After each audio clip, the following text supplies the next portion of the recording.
Hello, good afternoon. It's a pleasure to welcome you all here today.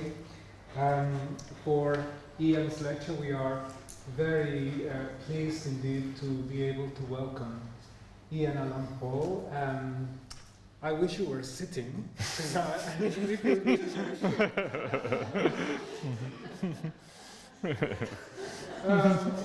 but you happen to be standing, yes. so I'll finish as soon as possible. So Ian Allan Paul is a trans-disciplinary artist, theorist, and curator. His practice encompasses experimental documentary, critical fiction, and media art, aiming to produce novel conditions for the exploration of contemporary politics and aesthetics in global contexts. His projects often incorporate digital media performance and installation, and are informed by prolonged engagements with continental philosophy and critical and feminist theory. His recent work has approached topics such as the Guantanamo Bay prison, Fortress Europe, the Zapatista communities, should have said Zapatista community, drone warfare, and the military regime in post-revolution Cairo. Ian has taught, lectured, and exhibited internationally, and has had his work featured in The Atlantic, Al Jazeera, Le Monde, Art Thread, Madame Master, Yad Aliyah, Art Info, and C Magazine, among others. He received his PhD in Film and Digital Media Studies from the University of California in Santa Cruz in 2016, and his MFA and MA from the San Francisco Art Institute in 2011. And he's currently part of the Media Studies faculty at Al-Quds Bar in the West Bank of Palestine.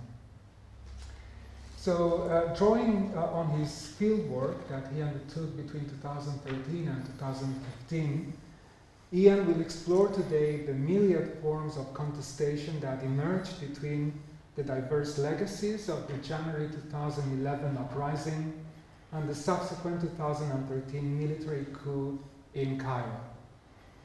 His presentation will feature sections of the online documentary The Conditions of Possibility, reflections on the production of this documentary, and analysis of the competing forms of democratic possibility and suffocating security that continue to unfold in the present. His talk will be oriented by the question, how does the unfinished history of the January 2011 revolution continue to reshape how we imagine the demos as a subject of democracy? It is a pleasure for us to have you with us today, so please join me in welcoming Ian for this talk. Thank you.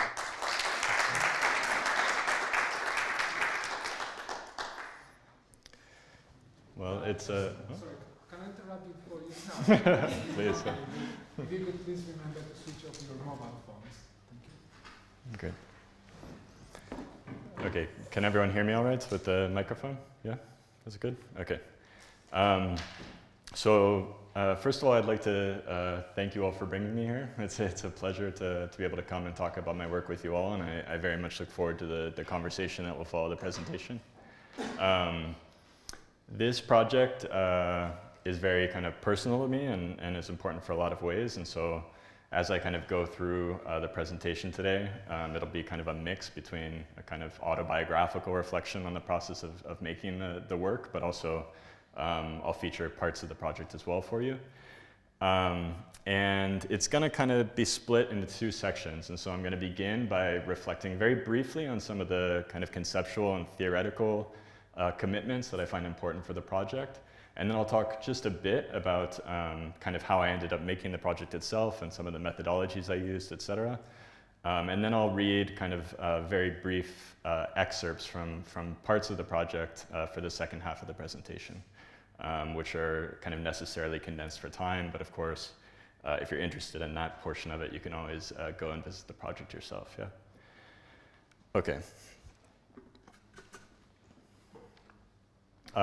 So as I said, I want to first kind of begin the talk today by going over three different concepts which I think are interrelated and kind of deeply inform the way that I think about this subject of kind of democracy and security, and also this kind of more elusive concept of futurity in post-Coup Cairo.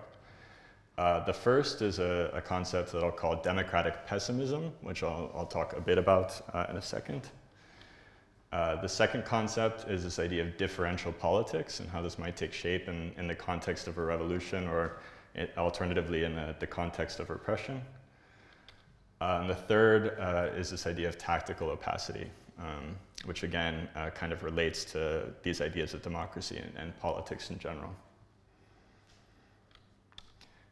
The first concept is democratic pessimism, and this concept really deeply informs the way that I interpret not only kind of what occurred during the revolution, but also how the revolution persists today in this context of repression.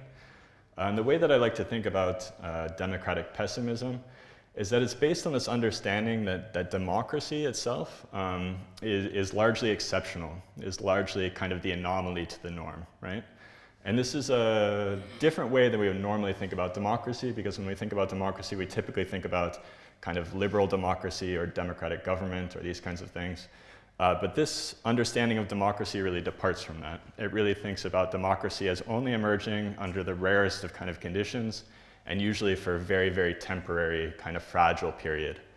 And so one of the ways I think that we can productively think about the 2011 revolution is as one of these moments of democracy kind of emerging very radically and then kind of receding under various waves of kind of recuperation and repression, which I'll talk about in more detail later on in the talk. From the perspective of democratic pessimism, things like elections, for example, aren't incredibly democratic, right? In the sense that they're not kind of representative of the people, right? The demos. This idea of the people actually being capable and able to self-rule is something that happens only in the rarest exceptions. At least that's what I'll argue today in my talk. And I think, especially in the context of Egypt, but also generally, kind of in political context, I think that we can usually say that the demos, this idea of the people, are largely missing. That almost always you can't go and find the people, right? It's only in these specific kinds of circumstances, these specific kinds of conditions in which something like the people actually comes to life, right? And I think the assemblies of the Egyptian revolution was one of these historical examples that we could point to of this happening. I realize there are probably a lot of questions about what I'll say as we go along, and hopefully we'll have a chance to kind of address them at the end, yeah. The second concept, which will kind of repetitively come up today, is this idea of differential politics, which is, again, another way to kind of think about politics, which differs from the way that we would normally think about it. And I like to think of differential politics as a form of politics that kind of drift away from the idea of coalitional politics, right? We can think of the election yesterday here as an example of this, right? That what you largely have, or you have parties that represent certain ideas, and they vie for power largely by figuring out who they can enter into various kinds of alliances with, right? And this is normally what we would think about as a kind of democratic politics. And this process is defined by each political actor essentially having total faith that their political positions are the ones that are superior to others, right? This idea that we want to put our position forward, and anyone that will help us do that within this system, we will kind of join into coalition with in order to kind of gain power, right? Differential politics is a more radical proposition in the sense that coalitional politics is predicated on the assumption that if you are to be successful in politics, your goal is essentially to convince other people to join your coalition, right? To join and agree with your political positions, right? Differential politics starts with the assumption that to become political, to participate in political projects, actually means that you yourself have to be willing to undergo forms of transformation, right? Which is a very different kind of assumption. And so rather than go in with a kind of predefined political position with specific kinds of means and specific kinds of political ends, differential politics is a kind of politics that doesn't really have any guarantees or doesn't really have any kinds of promises. It's a kind of emergent politics, right? It's this idea that by entering into political situations with other people, new kinds of transformation occur that can't be anticipated in advance. Yeah?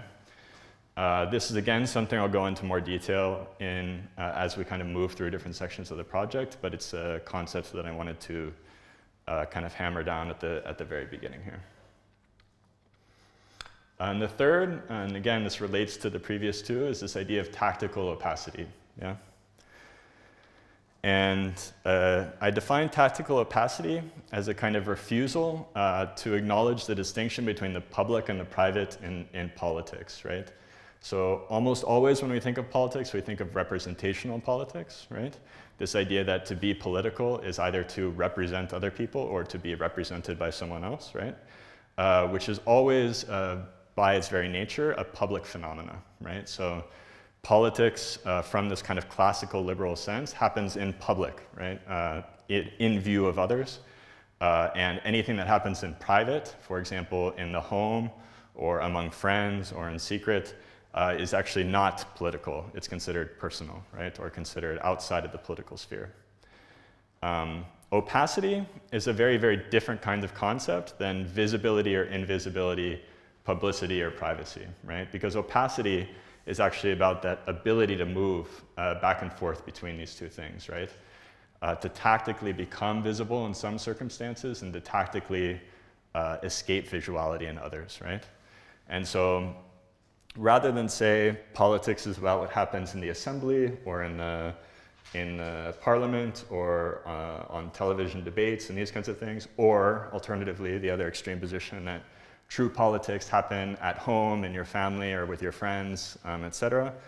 Tactical opacity is a concept that tries to allow this kind of movement between the two things and understand that the kind of context of visuality and visibility in politics is actually kind of contextual and historical, and different kind of historical circumstances demand different kinds of forms of visibility. And again, this will become apparent in the project as we move through it. So this is the project that we'll be going through today. It's titled The Conditions of Possibility, and I finished it last year, so 2016. And it's based on my fieldwork that I performed in Cairo between 2013 and 2015. It's a transmedia documentary in the sense that it incorporates different kinds of media together. And it's essayistic, so it involves a lot of writing as well. It involves photography that I did while I was living in Egypt. It involves video interviews that are included in the project, although they don't resemble typical video interviews, and I'll kind of explain why that is in a second. And it also incorporates various other kinds of testimony that get represented textually, which again I'll go through. Primarily, it lives as a website, and I'll show you around the website a little bit. But it also exists in an exhibition format, so it gets installed in physical places. And it also exists as a kind of archive. So there's a lot of material that I produced during my fieldwork, which didn't end up in this online version of it, but still exists as an archive that's kind of open for further interpretation and presentation. I'm not sure how many of you are very familiar with the project, so I'm going to kind of assume you don't know anything about it to give it a proper introduction. The project is deeply informed by this political kind of turn that happened in Egypt in 2013, which is also coincidentally when I arrived in Egypt for the first time. And so I had originally moved to Egypt to do research with various activist and media groups that had been involved in the revolution. And I was also planning on doing border research at the crossing with Gaza in the northeastern part of Egypt. And when I landed, it coincidentally happened to be the same day that a military coup took shape in Egypt. Yeah? So the Muslim Brotherhood had been elected into power, and there were popular demonstrations essentially calling for the removal of the Muslim Brotherhood from the government. And so this is a view from my balcony. I was staying very near Tahrir Square, and so all these popular demonstrations were happening kind of right outside the window. And it was a moment that was, at the time, for me, very, very kind of disorienting, right? I had gone with a very specific idea about what I was going to find when I got there, and it seemed like history was really shifting in this moment. And so, not really knowing much of what I wanted to do, I just started documenting kind of what I came across in the hopes that someday it would kind of amount to something or help me understand or interpret what was going on. This was also a point in Egyptian history where there was the mass kind of re-emergence of security forces into the streets of Cairo in particular. And so for those of you that aren't incredibly familiar with the Egyptian Revolution, one of the things that took place in the days following the immediate uprising is you had the large retreat of the police from Cairo. And so for the majority of the 2 years that followed, there was this kind of revolutionary milieu which took over downtown Cairo for the most part. The military was still kind of around, but the police, which are very, very kind of repressive in Egypt, largely kind of disappeared from the streets. And so in 2013, when this coup was taking shape, you saw, again, for the first time, like the mass emergence of police, which really, really defined and shaped the ways that I thought about how I could document the situation. This was a time that was defined by a lot of kind of paranoia about foreigners in the country and what foreigners were doing there during this time of kind of political transition. And it was also a time in which the kind of ability to document in general was really precarious, to say the least. And so Al Jazeera journalists that had been there documenting the uprising against the Muslim Brotherhood were arrested in this period. There are several colleagues and friends of mine that had been attacked in demonstrations and things like this for photographing because people weren't sure kind of what they were doing there. And security forces were actively kind of stopping people from filming and photographing, particularly kind of up to the period of the Rabaa massacre, which they really, really didn't want any visual kind of evidence of, which happened about a little more than a month after the initial uprising, which again, I'll talk a little bit more about later. But anyways, the point I'm trying to get at here, which I'll again expand upon later, is this idea that documentation itself became nearly impossible, at least in the conventional sense. You couldn't just go out into the streets with a camera and start shooting. You certainly couldn't set up a tripod. You couldn't kind of participate in any of these demonstrations because of the mass presence of the police if you were filming and things like this. And so I was kind of confronted with this problem of how to continue documenting and how to continue kind of capturing the experience, given the particular kind of political and security situation that was unfolding.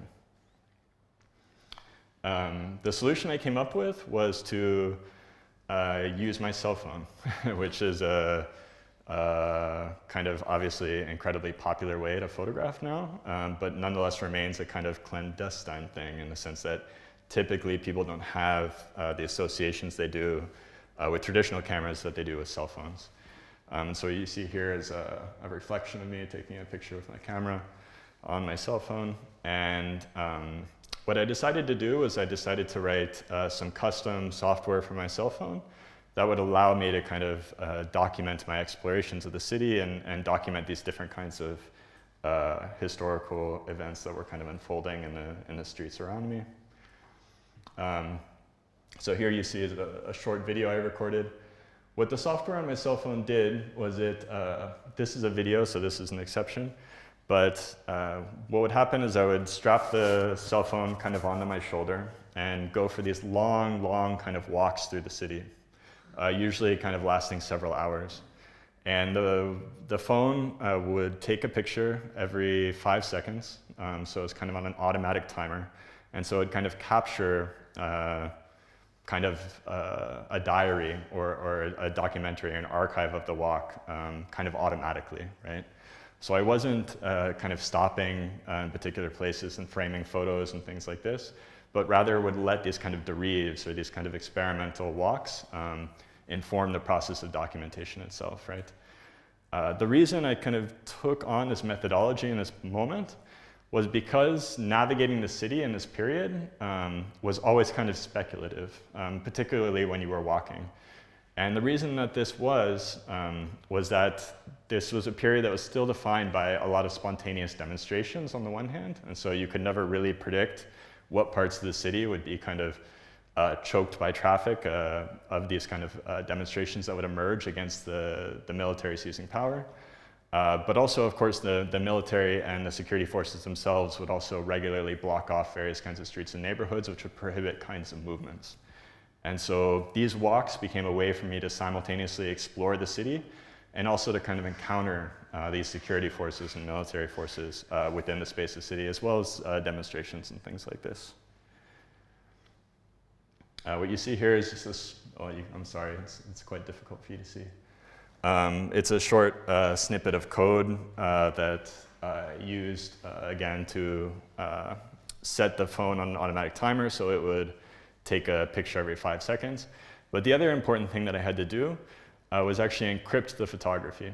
And so as the camera was taking pictures every 5 seconds, the phone would also encrypt the photographs, meaning that if I were arrested or if I lost the phone or something like this, the photographs would be irretrievable by whoever tried to recover them, whether they be security forces or whoever else.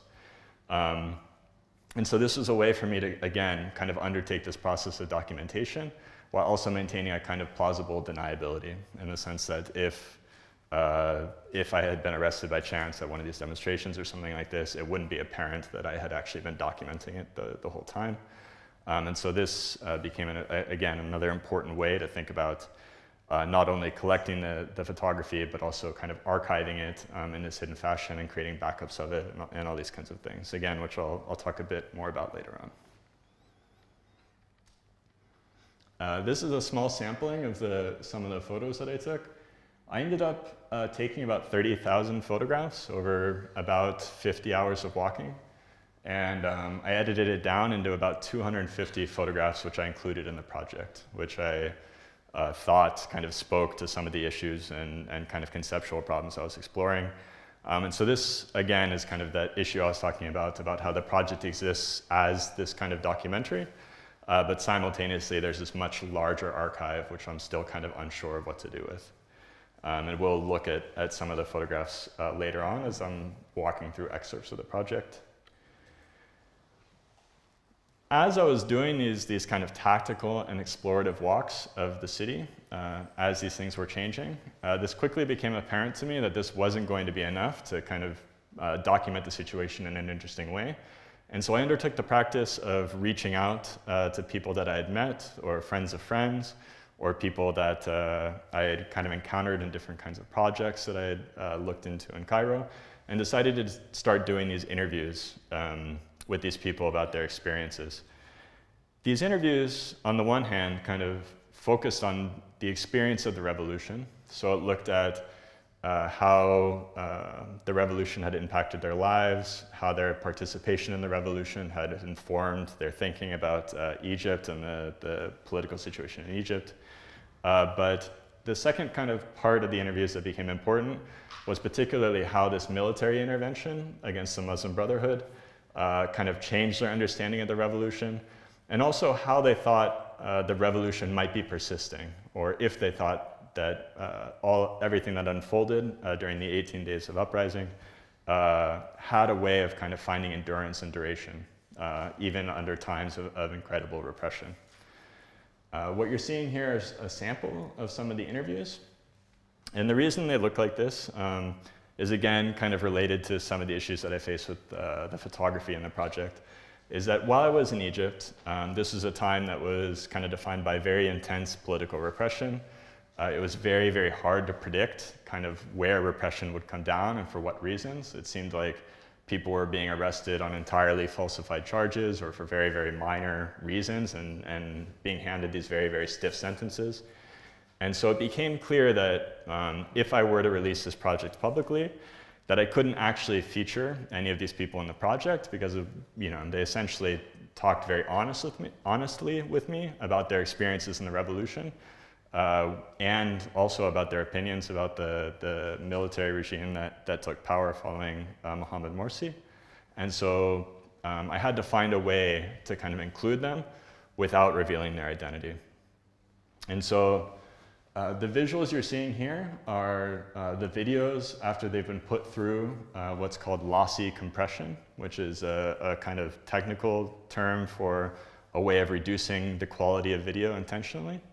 And so what you do is you kind of save the video over and over and over again using an algorithm, and each time it compresses it a little bit more until you end up with these kind of abstract forms like this, which are unrecognizable. And so that's the first way in which these people are kind of anonymized within the project. What you see here are a sample of some of the imagery that kind of came out. Again, I'm sorry because of the lights that the image isn't the best, but you get an idea of it at least. And so this is the first layer of kind of encryption that occurs over the testimony in the project. The second layer of kind of encryption and anonymization is that as you navigate the website, each time you visit the website, the testimony and the video that's associated with it is actually algorithmically rearranged. And so you can't actually link particular videos to particular forms of testimony. So even if somehow and possibly you were able to identify any of these people, you couldn't necessarily create a one-to-one relation with anything they said within the project. And the third tactic that it's used kind of throughout the project is that the testimonies themselves that I actually included are also mixed together. And so when you read various forms of testimony, you are reading the actual words people said, but sometimes you're reading a kind of composition of maybe what 2 or 3 people said around a similar topic.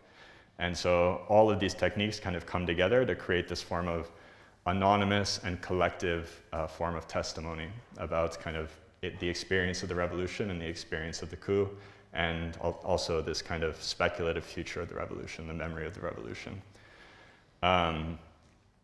This is a kind of conceptual and aesthetic tactic I used in the project, and it emerged actually from conversations that I had with people. It's kind of borrowed from what organizations have already been doing in Cairo, which is again something I'll talk about a bit as we go through the excerpts. And so while it takes on a particular aesthetic form here in the documentary, there are also various NGOs working with torture victims or victims of political repression, which are using similar forms of techniques in related ways, and I'll go into that.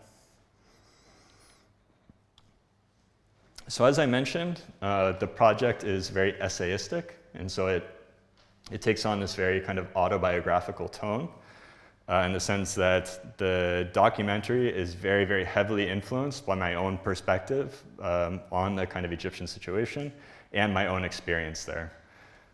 So one thing that I want to distance myself from very clearly is that I'm not an expert on Egypt, yeah? And that's something that I really want to deny kind of before we get into the project itself. And this project rather is a kind of reflection of my experience there and the conversations I had with people that was there, which were very, very defined by kind of my own biography as someone who's a foreigner who was coming to the country with very, very limited Arabic and really only knew people through these kinds of personal social networks that already existed. Because of the political repression that was occurring in this time, it was very, very difficult to kind of reach out to organizations in Egypt and plan interviews. Planning conversations to record them was an incredibly complicated endeavor.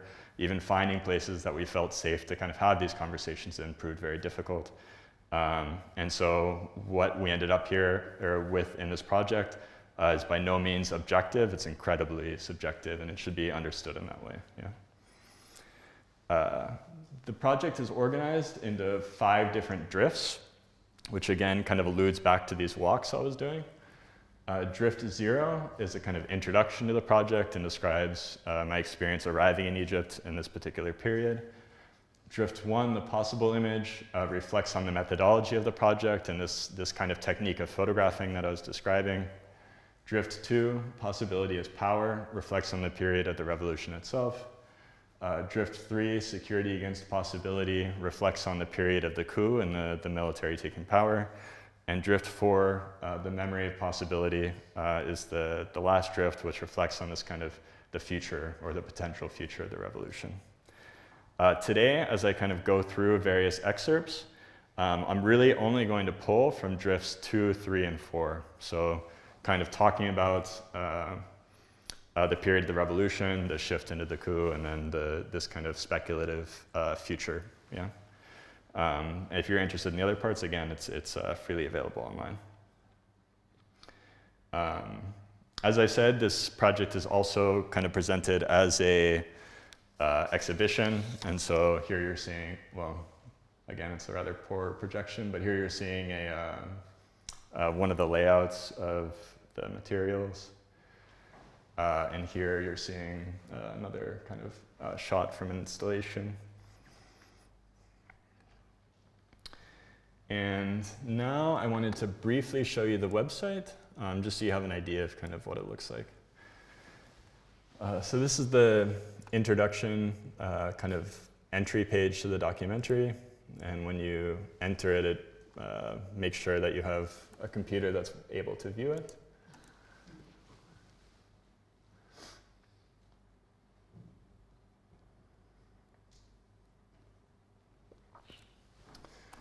So here's again, a brief kind of introduction to the project, which I more or less just read to you.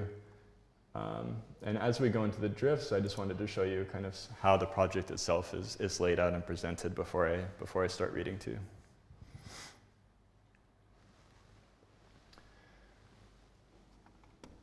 So this is the drift that reflects again on the period of the revolution. And as you kind of scroll through the essayistic portions of the website, the photography is kind of algorithmically pulled up next to the sections of text. And so as you kind of scroll, the photography will emerge and disappear. And of course, you can always kind of pull up the imagery to get a better look at it. Additionally, I created a kind of concept dictionary or a concept kind of encyclopedia. So as you're kind of drifting through the project, if you're interested in why I'm using particular kinds of concepts, or if you want to know what I mean when I use the word difference, for example, you can always just kind of pull it up and receive a kind of elaboration on it. What you're seeing here is a section where the testimony is actually coming out.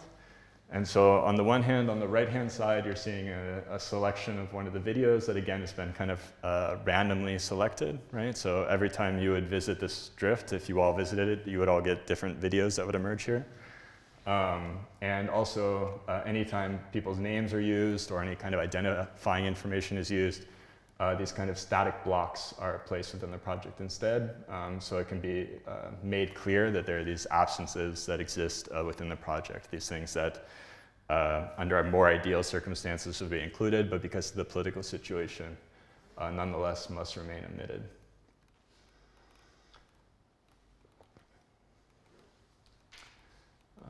Just scroll down a little more so you can get a sense of it. This is all something that I worked on as part of my dissertation project while at UC Santa Cruz. And after I had returned from Egypt, spent about a year editing and writing and programming the website.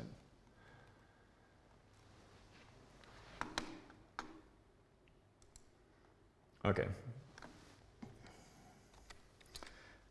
So for the second half of my talk today, I'm actually going to, like I said, read some excerpts from the project itself. And rather than kind of pull up quotes and things like this on the projector, I thought I would actually just, I programmed a website very quickly last week for you, so it'll just randomly pull from the photography archive, so you can actually see some of the imagery that was produced alongside the writing. Yeah. Okay. So we begin in Drift 2, Possibility as Power. In the years following the January 25th revolution in 2011, Meydan Tahrir was variably filled with tireless protesters, military tanks, gridlocked traffic, riot police, charging camels, wandering tourists, gliding bullets, makeshift cinemas, armored personnel carriers, raging bonfires, and improvised tents, among many other things. At times, revolutions have emerged there. At others, the military has entirely emptied it of life. In the rhythm of the square, in the assembly and disassembly of bodies beneath glowing fireworks and in thick clouds of tear gas alike, novel forms of life and expressions of power have become manifest. In my encounters with revolutionaries, activists, academics, lawyers, filmmakers, artists, journalists, human rights workers, and writers, I was less interested in nostalgically recalling the 18 Days of Revolt than I was in exploring what concepts and memories could be salvaged from the uprisings that would potentially enrich the conditions for present and future struggles. One of the concepts that repeatedly and most prominently emerged from these conversations was that the ground of revolt intérieur was constituted by an entanglement between the present and the possible, both real in the sense of having force and conjunctively reorganizing the conditions of possibility for living and struggling. The reorganization and refashioning of possibility intérieur manifested as a form of power, political and otherwise, that emerged from differentials between present situations and the possible situations that incessantly demand to exist. When bodies find each other in the noisy and varied assemblies of a city, during marches that snake through downtown, in street cafes, at mosques, in crowded markets, at school, or in bed, they generate power and create the conditions for novel practices of living simply by virtue of their assembling together, differentially. In shared yet uneven relations, in the coherence and decoherence of differences, in the affinities, densities, proximities, and promiscuities of bodies, a power finds life in a transversal play between the present and the possible, between past and futures and assemblings and assemblies that are the locus of what I call a possible power. One of the people I spent considerable time with in Cairo was a well-known revolutionary activist. We met every so often in various cafes, bars, and apartments to reflect together on the history of the uprising, as well as on the present conditions of life under the coup. In one of the conversations that we recorded, they described the first days of revolt as a time defined by unfolding and unforeseen possibilities. And I quote, "Even in the very early days, in the 18 days and so on, you constantly saw things that before had a particular use take on new life. For example, a barricade that was being used to protect the police was turned into a barricade that was being used to push the police out. It was a method of controlling, but now it's becoming something else. The space, everything was changing potential. We were experiencing and then in turn investigating potentials that were dormant. And that in itself creates stuff. It creates all these new relationships. I mean, the very simple thing of the space of the square, not just the square, but the conversations that you end up having with people you would have never met otherwise. That experience in itself was an experience that we were not allowed to have prior to the revolution, and that creates something in everyone. They touch something that they otherwise wouldn't have touched." End of quote. When bodies encountered one another in the square, the encountering of the things in it, they become part of assemblages and assemblies that generate new forms of possibility through their proximity of the manifold differences. Diverse assemblings of bodies, things, environments, ideas, and expressions transform the conditions of possibility for all involved because of the differential possibility that arises from them, the forms of indecision and indeterminacy that are produced in complex and chaotic encounters and affinities.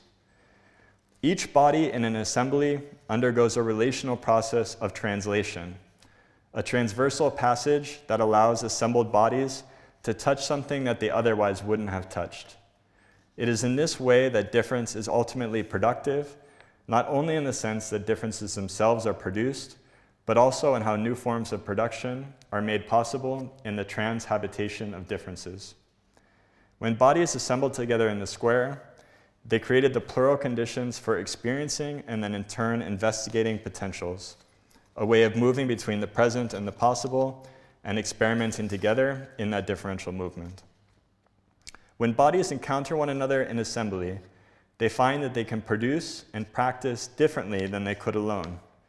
Because it's impossible for a body to fully know itself or another, remaining variably shrouded in the noise of unknowability and indeterminacy, the potentialities or limits of an assembly's collective production or practice cannot be anticipated in advance. Every differential encounter in an assembly is a kind of speculative and experimental play with what becomes possible when assembled together, a transversality and turbulence that emerges from proximities and affinities with variably different and distant others. When confronted with the assemblies and their possibility, those in power were pushed into a conflict without known rules or grammars, a conflict immersed in thick fogs of indeterminacy. The security forces not only had to tactically respond to the assembly's durational presence in the heart of the city, but were also haunted by the specters of what the assemblies could become and what they could call into being. In this way, the assemblies virtually multiplied themselves and their power by producing forms of differential possibility, potentially expressed in novel forms of conflict or novel forms of assembly always on the precipice of the present. Even though the assemblies could have been eradicated in a direct military confrontation with Mubarak's regime, they produced diverse conditions for victory in their production of the undecided, without requiring a final climactic confrontation. About halfway through my time in Egypt, I was introduced to a local writer and historian by mutual friends, and I was able to meet with them in several times in cramped cafes that provided an escape from Cairo's hot sun. Their insights concerning the importance of the encounters in the square helped me to think further about the possibility and difference of the assemblies. And again, I quote, "Most important was the square, you know. I've never been in a long protest like that, and it wasn't just the 18 days, because I think there was at least a year and a half after that where I continued to go to a lot of protests. And perhaps the health problems that I have are from all of the tear gas that I inhaled, or one of the reasons anyway. It was euphoric, and it was the first time that we felt that we owned public space. I think this was so different because previously the police were the ones who owned public space, and you know, of course, that after several days of protest, the police disappeared and vanished completely from the streets. The streets were ours. The square was also not a feeling of community, but a sharing of amazing creative events. One of the important insights highlighted here is that it was the absence of the police that allowed for these forms of creative exchange and expression to take place. It was only when the state was forced to retreat, when the police lost control after a series of prolonged battles on the main thoroughfares of downtown Cairo, that bodies could find one another and assemble together in the euphoria and affinity of the Maidan and begin speculating and experimenting together. The occupation and defense of Maidan Tahrir during the January 25th revolution is one of the clearest examples of the experimental processes that refashioned the conditions of possibility for struggle by virtue of the novel possibilities that it rendered actualizable. In the years before the revolution, protest movements had been fiercely struggling to hold small demonstrations in various areas of downtown Cairo, organizing against the Israeli occupation of Palestine, or against the corruption and repression of Hosni Mubarak's regime, or against worsening economic conditions that followed the enactment of neoliberal policies. Small assemblies would regularly attempt to gather in different spaces of the city, only to be routinely contained and dispersed by security forces.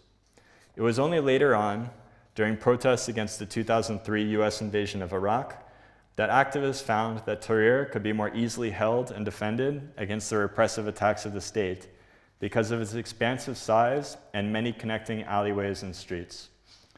This becoming possible of the Maidan as a space of assembly, the experimental realization of a particular possibility that took years to enact, was perhaps the single discovery which enabled the January 25th revolution to take shape at all. In a late-night conversation in an outdoor cafe with a theorist and activist, they talked with me about their experience of the particular spatiality of the revolution. In one section of our conversation, they echoed and elaborated upon the insight that it was the absence of the police that created the grounds for new forms of assembly. I think that it is a question, and I quote, "I think that it is a question of the conditions of possibility. Part of what the revolution gave was not necessarily the overthrow of the state and the state apparatus, but a clearing of ground wherein, whether or not the answers were present, they could begin to be discussed, to where alternative futures had room to grow and flourish. The sheer number of new organizations that came up and new types of political organizations and cultural organizations are a kind of testament to that. I think it is very spatial. I think it was about, once you push the police out, There's a kind of ground that you have to start experimenting with other people. End of quote. Assemblies do not only emerge from the relationships between bodies, but also from the relationships between bodies and the spaces that they inhabit. Assemblies take place not only in the sense that they happen spatially, but also in the way that they take up spaces and are taken by them. The architectures, objects, and infrastructures of spaces become part of the assemblies when they are taken up as the ground that you have to start experimenting. Torn down street signs accumulated into barricades, paving stones used as projectiles against security forces, subway station entrances refashioned into screens for projecting films. Once there is a clearing of ground, the ground itself can take part in forms of experimentation and revolt that push the police out and make room for something otherwise to take hold. In the weeks, months, and years following the first 18 days of revolt, the square was occupied by bodies again and again and cleared by security forces in ebbs and flows, fluctuating between territory and milieu while creating and extinguishing the conditions for assembly in each cycle of its rhythm. Much of the longer revolutionary period leading up to the coup was spent materially defending the square from state-organized attacks that were meant to reimpose the state's order, some of the most famous of which were the battles of Mohammed Mahmud Street on the east side of the square. Possibility and its conditions are always fragile in this way, in need of cultivation, care, preservation, and at times militant defense.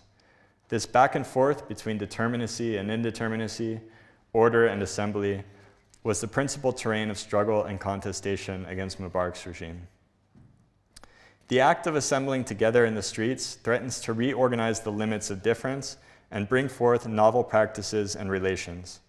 As much of the historical divisions in Egypt seem to foreclose the potential for complex coalitions, affinities, and alliances, what must be stressed is that the positionalities are never entirely resolved or fixed, but rather are incessantly reproduced and reconfigured in dynamic encounters between bodies.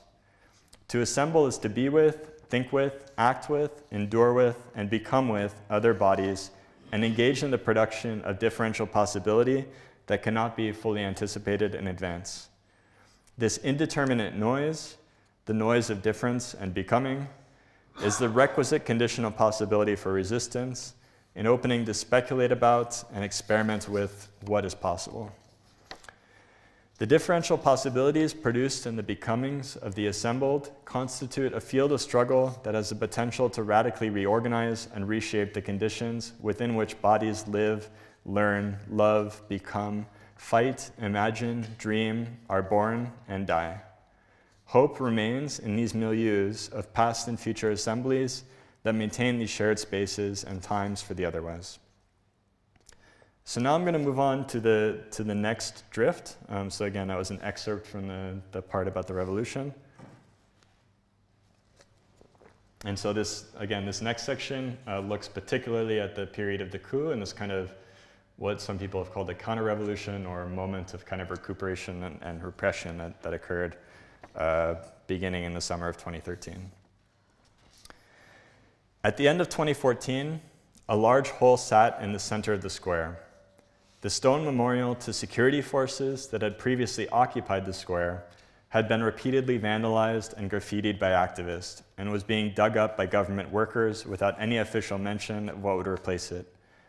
Instead, bulldozers and barriers sat scattered on top of uneven mounds of sand and debris in the space that had so often been the dynamic milieu for bodies, tents, stages, and banners over the previous years was refashioned into a construction site in perpetual disarray, inversely framed by the literal hole in its center. Following el-Sisi's coup, the military responded to the still wild and unconstrained forces of the revolution with the strategic production of emptiness, vacating the conditions of possibility for assembly through a securitization of spaces that literally emptied them of bodies. The coup took shape largely in its attempt to eradicate an empty spaces of opening and opportunity, where people found one another and assembled together and subsequently could go on and do other things together. After el-Sisi seized state power, anyone who tried to maintain or defend these spaces risked being rounded up by security forces, arrested, killed, or disappeared. Mass military deployments to the streets and skies of Cairo intended to empty the spaces of assembly as a means of emptying the indeterminate possibilities and futurities that accompanied them. In the weeks between the beginning of el-Sisi's coup and the Rabaa massacre, I spent most of my time confined inside my apartment with my partner, writing articles online about the coup as it unfolded in the streets below, all while trying to survive the extreme heat of the Egyptian summer. Anti-coup marches regularly poured into the streets, fighting with security forces or with pro-Sisi groups in long, drawn-out battles, which included fireworks, tear gas, paving stones, barricades, birdshot, and bullets. These protests were juxtaposed with periods of tense calm that had taken hold during Ramadan that had slowed Cairo's normally kinetic and chaotic pace.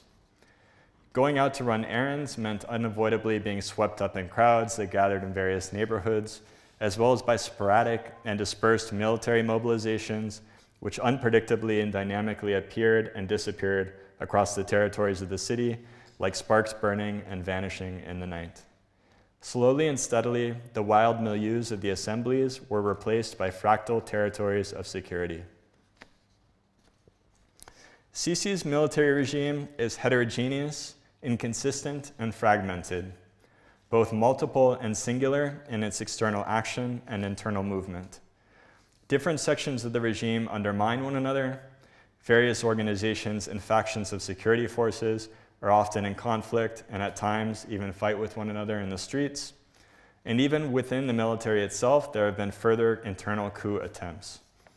The regime has compensated for these potentially debilitating inconsistencies and fragmentations by multiplying security checkpoints in universities and on roads, ordering myriad helicopter patrols over the Nile, installing numerous concrete block walls that cut off neighborhoods from one another, occupying Wust al-Balad with swarms of armored vehicles and young military conscripts that await deployment orders in alleys and in the back of trucks, and finally, emptying spaces that cannot be regulated or policed via the previous means.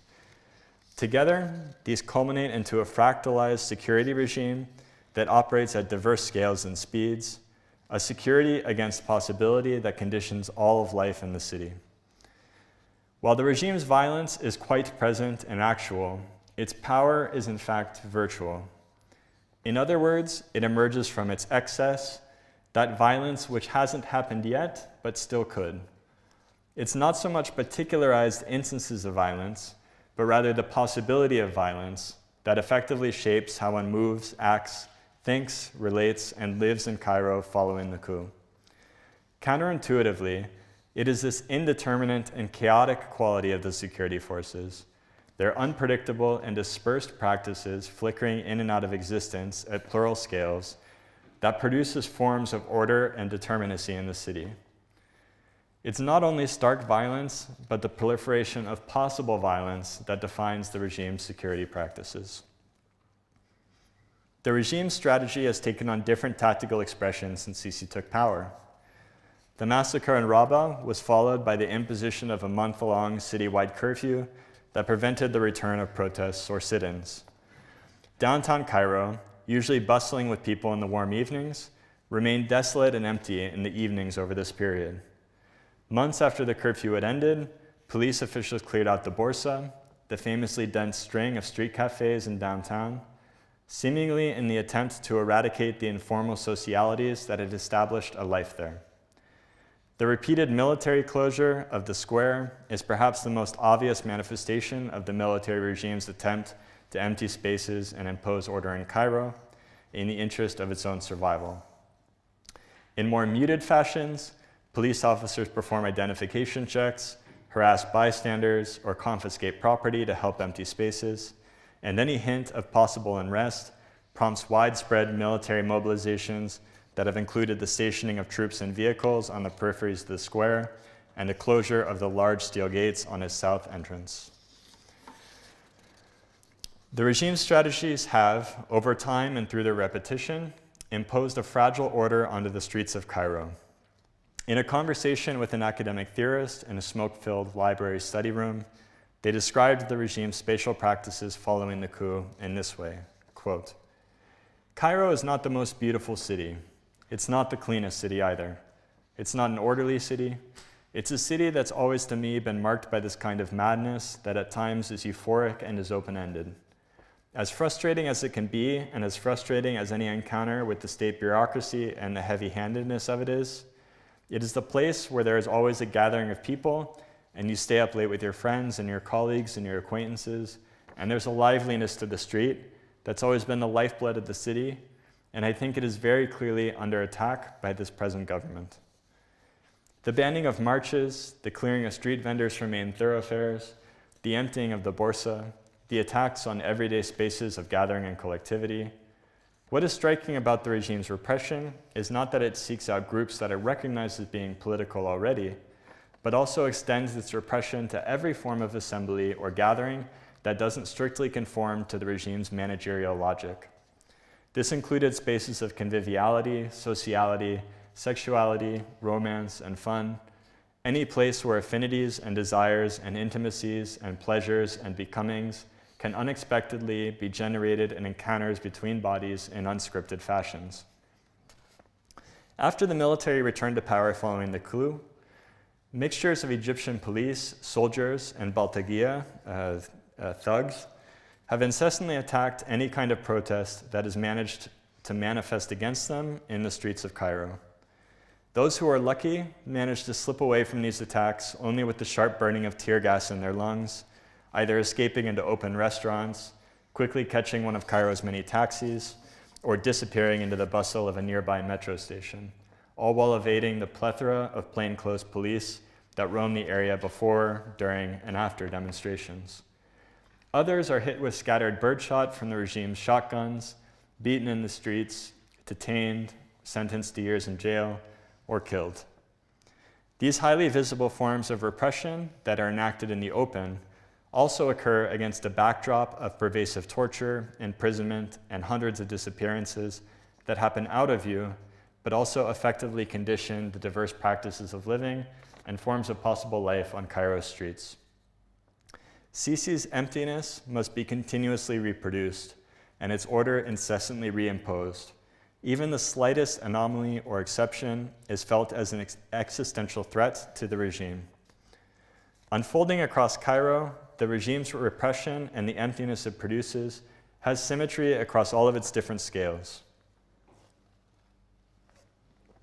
It is systematic yet unpredictable, diffuse yet particularized, atmospheric yet localized.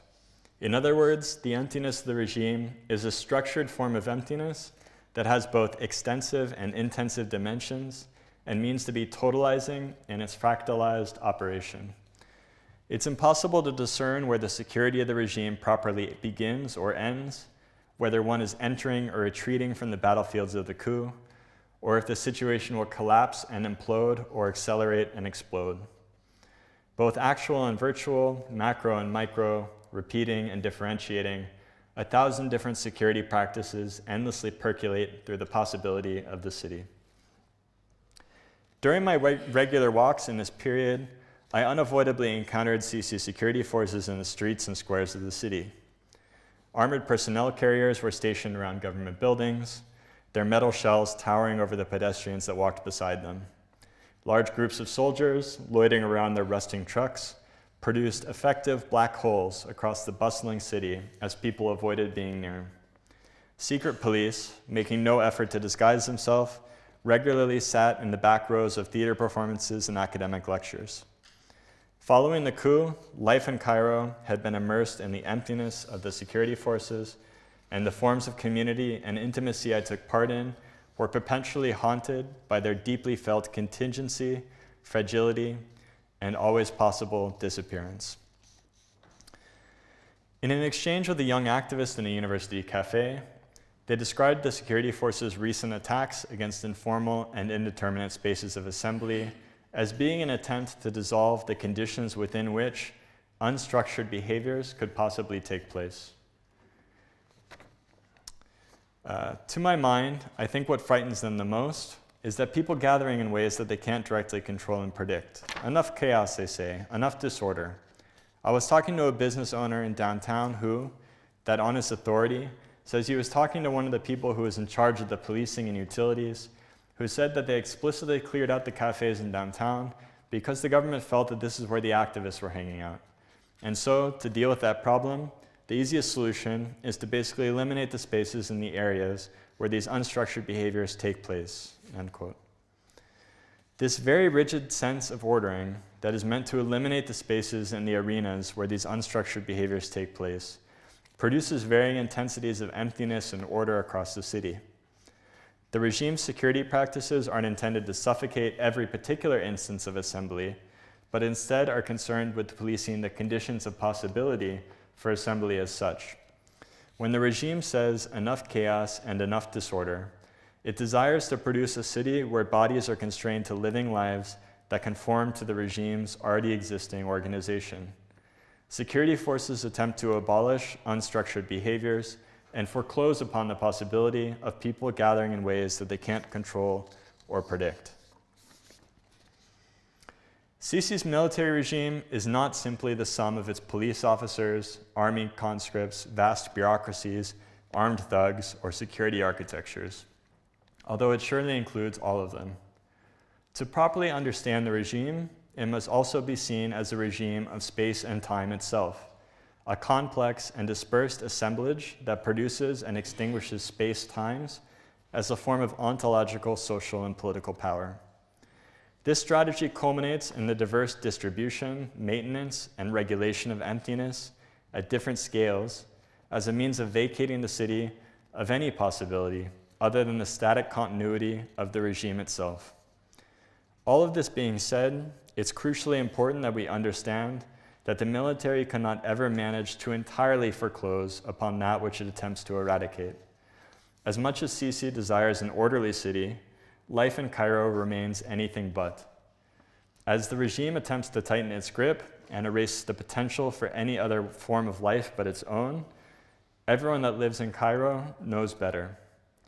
The collective activities that life requires, the cooking, the music, the conversation, the performance, the art, the improvisation, the imagination, the love, are together the locus of what we could call the wild and the untamed, the productive and poetic forces that cannot help but emerge from our encounters with others and with the world.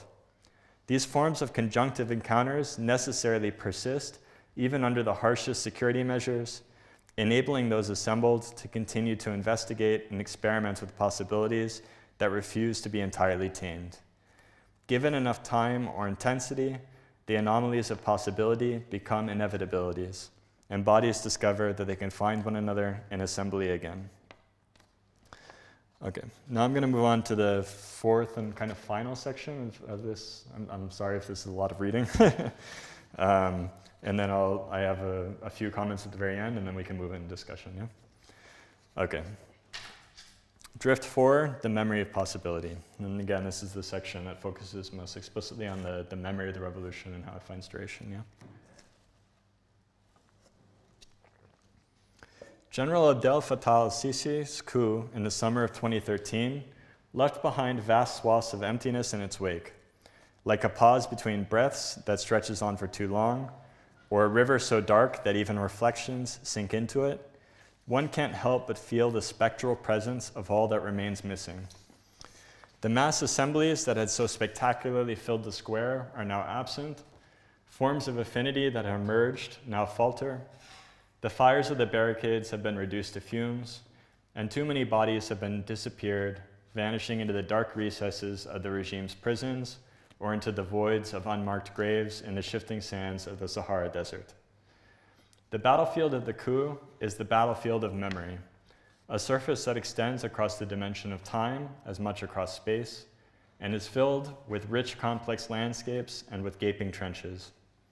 Security forces hunt after those who dare to recall and revive the indeterminacies of the revolution, and yet, like the information that manages to escape from the swallowing gravity of black holes, the memory of the assemblies finds ways of persisting and radiating. Deeply submerged in the emptiness of the regime, scattered memories still litter the streets from years of revolt. Walking through alleys, I regularly stumbled upon the debris of the uprisings, a discarded riot shield sitting in the gutter caked with layers of thick dust from the sandstorms that occasionally rumble through the city, a black and white poster denouncing military rule, now partially covered over with election advertisements adorning stern faces and bright colors, a mural depicting martyrs of the revolution, defaced with thick brushstrokes of black paint. It's clear now that the revolution of Egypt was less a rupture in the previous order than it was an opening of new continuities that are still in the process of becoming actual. It initiated a polysynchronous conflict made up of a diversity of tempos, speeds, and intensities of struggle, emerging and vanishing, blinking in and out of existence faster than perception, or moving so slowly that they appear entirely still. It is easy to lose track of the various durations of the revolution that spiral together in the present like storm systems converging in the sky. Even if the revolutionary period seemed to be in the process of withdrawing into Sisi's emptiness, the ineradicable excess of its memory nonetheless continues to endure. During an afternoon tea with a local filmmaker, they described the effective waves of the revolution that could still be felt in this way, quote, there's a presumption that because we've had this good time together, that we will be able to survive rougher times, and that's proved to not be the case. There are key differences that find a meeting ground at certain points, and people are able to get along well together, and later on they diverge. What happens is that you make at the same time, and you want to search out why, because again, you've had that experience of something that was frankly extraordinarily beautiful. End quote. This desire to hold on to and experience something that was, as they said, frankly extraordinarily beautiful in the rougher times of the coup takes on many different forms. What they all share in common is their reliance on the production and cultivation of obscurity.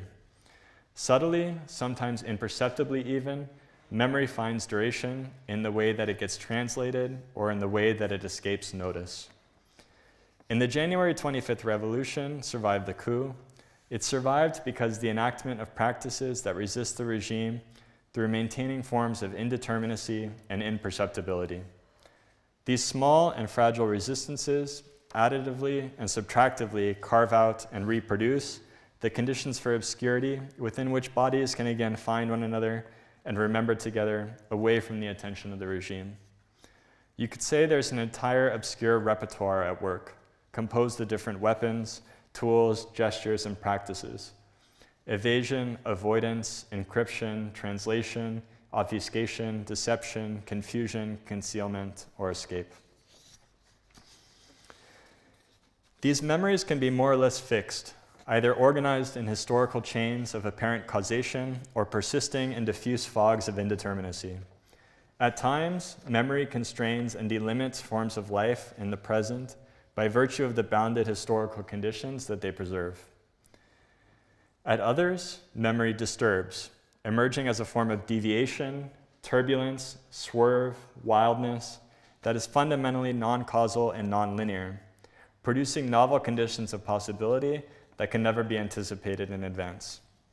This second form of memory is what I call the memory of possibility. As a kind of possibility of memory, situations are never entirely reducible to their causal relations, and the potential effects and affects of the past can never be entirely exhausted. Rather, past persist in their ineradicable potential to indeterminately matter in the present, in excess which sets into motion the production of new histories and new futurities. The memory of the revolution's assemblies is not just the various sequences of revolt, but rather it is the memory of possibility itself. This memory, wherever it persists, gives duration to the assemblies by preserving the conditions of their indeterminacy and unknowability. The political conflicts following the coup have been defined by their struggle to remember the assemblies, to preserve what they set into motion, to cultivate their indeterminacy, tactically and necessarily in fogs of secrecy and obscurity. Organizing to produce obscure and opaque milieus within which memories endure has manifested as a form of resistance against a military that means to totalize its control over and regulation over the practices of remembering. Remembering is revolutionary in this context not only in the ways that memories and those that remember survive the violence of the regime, but importantly in the encounters, exchanges, and proximities that necessarily arise from the practices of remembering themselves, practices that also come to produce novel conditions of possibility for living, surviving, assembling, and revolting. Remembering is a form of resistance that both precedes the power of the regime and exceeds the regime's organization, moving us to consider not only the way new practices of living become possible within the fleeting periods of turbulent riots and wild assemblies, but also within the prolonged revolutionary forms of remembering that forcefully carry unresolved pasts into the present.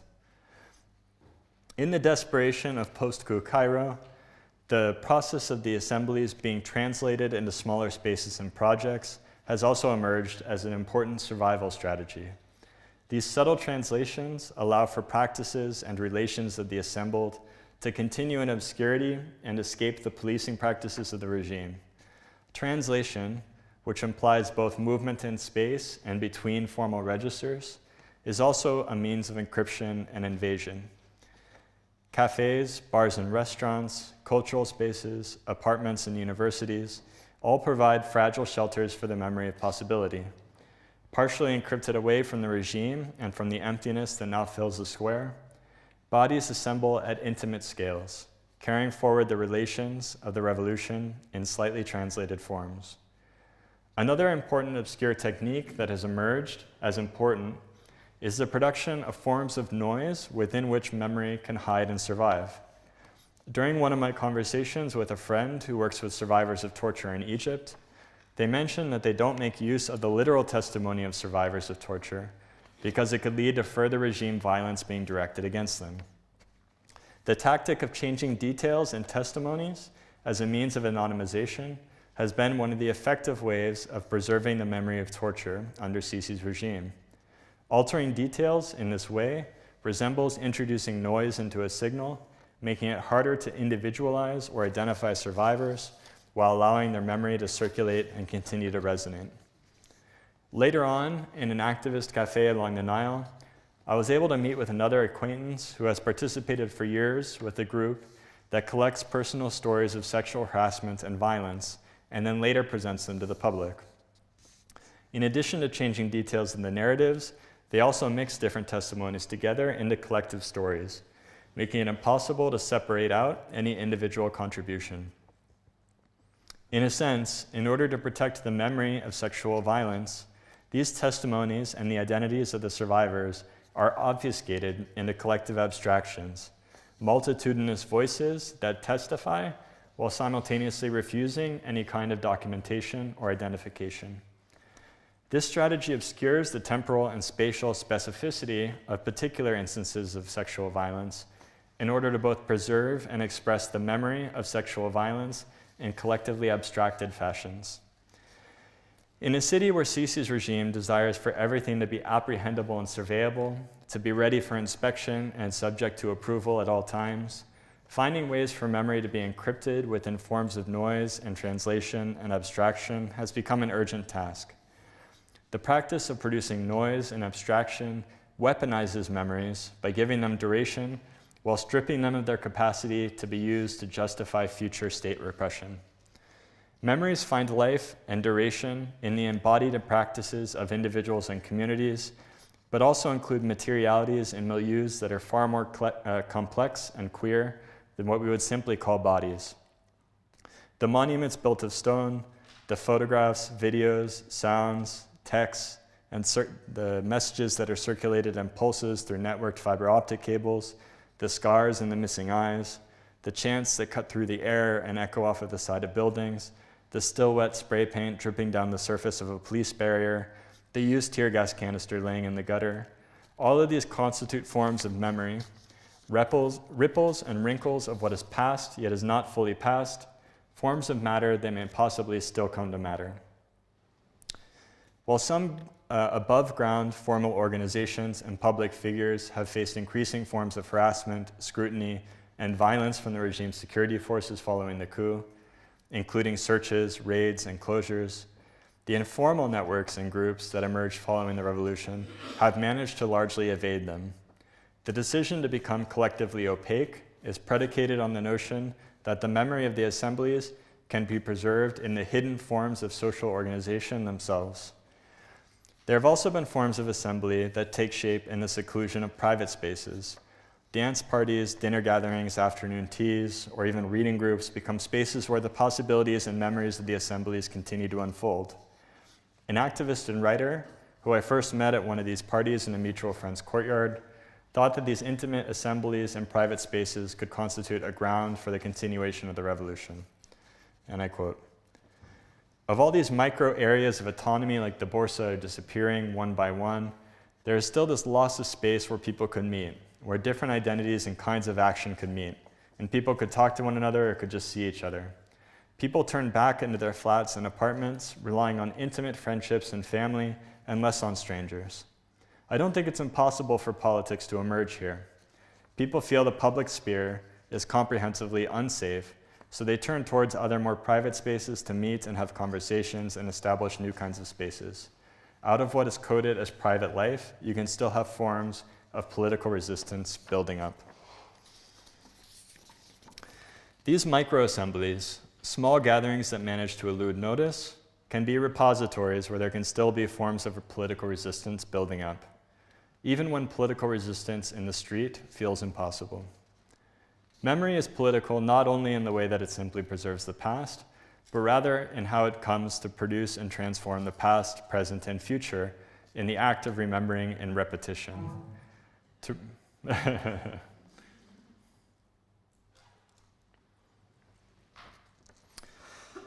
repeat a demand, a question, a dream, a memory is not to simply reproduce past expressions in the present, but rather to say them again as if for the first time.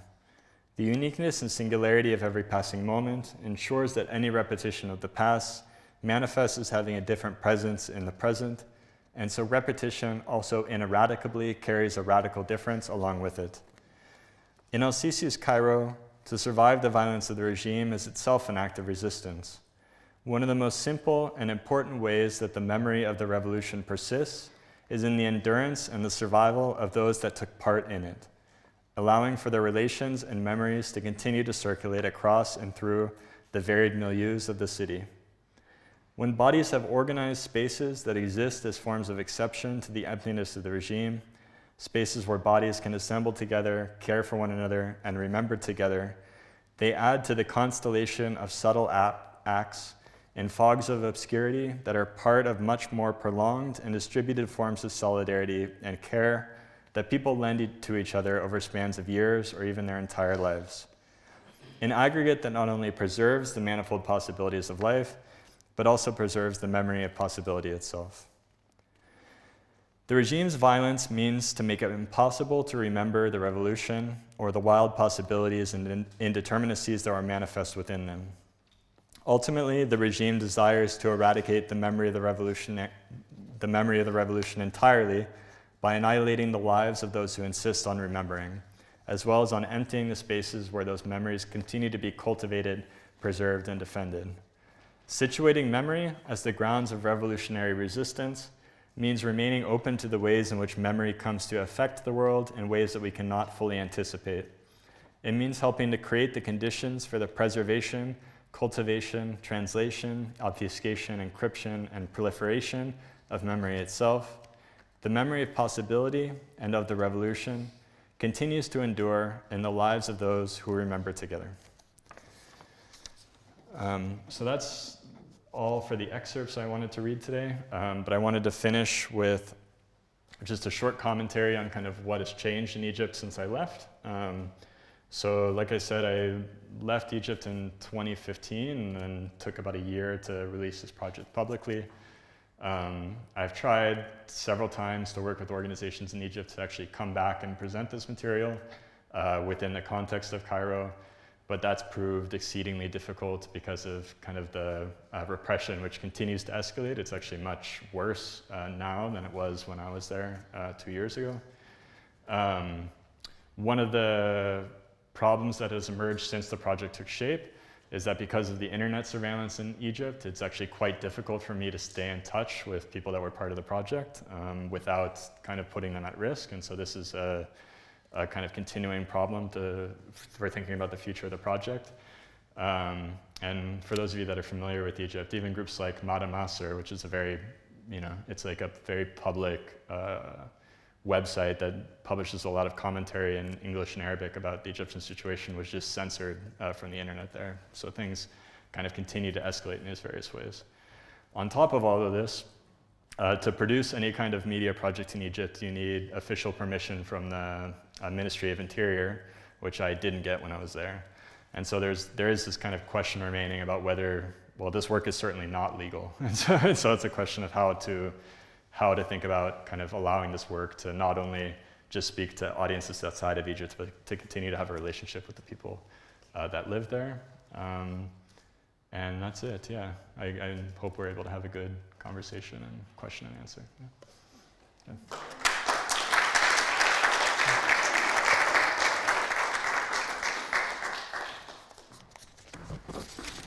Thank you very much, Ian, for such a fascinating presentation. And if you would allow me, I'm Daria Mustafa. I teach in the Department of Arabic and Middle Eastern Studies here at Manchester University. If you would just allow me a couple of comments on your presentation before I open the floor for discussion. I think I like your work so much, but the two main things that are quite striking for me, firstly, is how you managed through technology and the power of knowledge about technology to protect your work and also to protect the people you interacted with, and in a way you engaged with them, but you also saved their lives from arrest or what have you. So by evading the censorship and all the restrictions, you've actually presented to the whole world online different layers of meaning for this decisive and defining time in the city. So I think this gives a lot of power and strength to your project. And the other thing I like very much is how you organized it in drifts. And for me, the word drift reinforces exploration and discovery of new things. The story is unfinished yet. We are still walking and strolling and drifting and thinking and so on. So thank you again for coming and presenting your work to us. And please, we will open the floor for questions and answers. So. Yes, just wondering to what extent you started this project with preconceived ideas about Egypt, about Mubarak, about the Muslim Brotherhood, about Sisi, about the coup d'etat, etc. And to what extent did you start with a blank sheet, or were you already had some views about it? And if you did start with a blank sheet, how did the project affect your current views? Yeah, it's a good question. And I think there are two answers, yeah?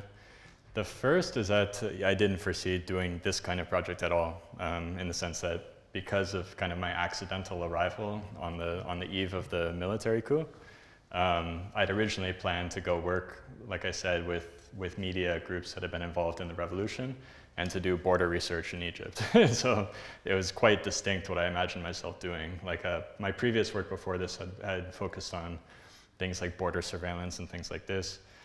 So I was interested in not only how the revolution had been documented, but also how the border with Gaza kind of worked in the region. And that all of that work became impossible, essentially, as soon as I arrived there.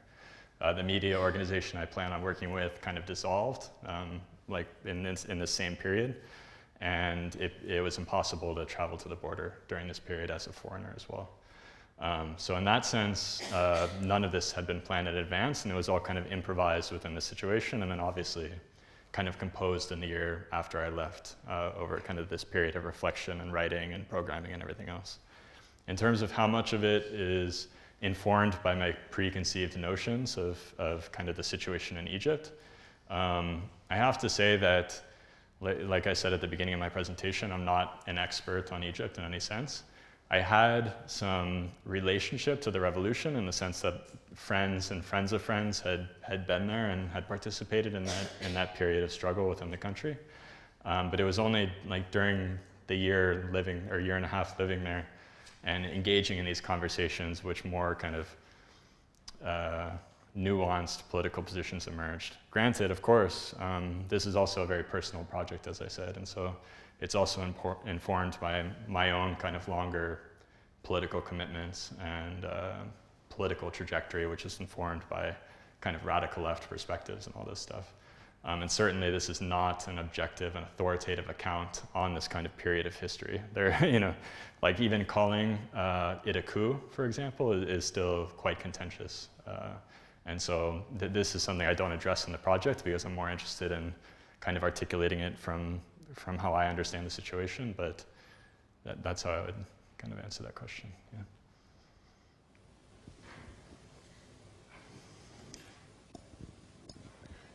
Thank you very much.